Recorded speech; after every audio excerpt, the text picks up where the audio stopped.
May isang maswerte at karapat-dapat na pala tayong napili na regaluhan ngayong Pasko. Sa pag-iikot-ikot ko nga dito sa lugar namin, isa sa kalugar po natin at siya po ay senior citizen na. Presidente po ng Barangay Biriran, dito lang po yan sa bayan ng Gubat, Sorsogon. Pagpunta ko nga dito sa kanila, tuwang-tuwa nga siya dahil binisita ko siya dito sa kanilang bahay. Ito nga ang kanyang ginagawa. Ipaimod ko ang pagtahi.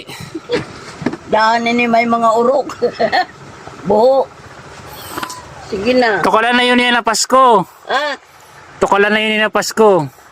makuha lang ako sa mga regalo ko sa Pasko. Di, tukalan muna yun pag nakakuha ka regalo na yun na Pasko. Mga ni. Di, Chris, regalo lang yan. Kaurag kauyog. Oh, kung sino man ang gusto magregalo kanya Loring ho, chinilas.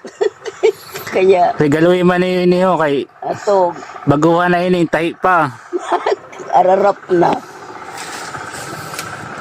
Ay, Diyos ko, uyog. Pagtios na. Request na sa ano, sabihin na.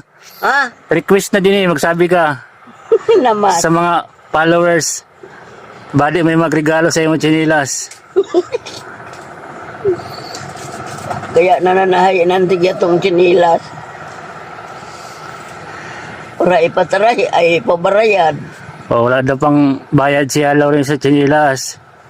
Badi gusto niyo magregalo sin chinilas kanya Loring niya na Pero Pasko. naway man na daw yung.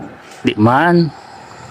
Tinatahi nga niya ang kanyang sandals para may magamit daw siya. Kahit nga putol na ito at sira na, kailangan niyang pagtiyagaan para may magamit pa siya. Kaya sa may gusto mag-sponsor dyan para ngayong Pasko, pangregalo niyo Smile. lang kay Yaloring. Yay!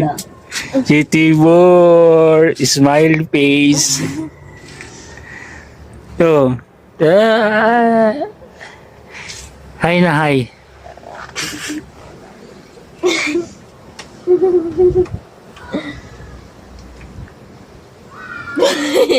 Nakahiudo.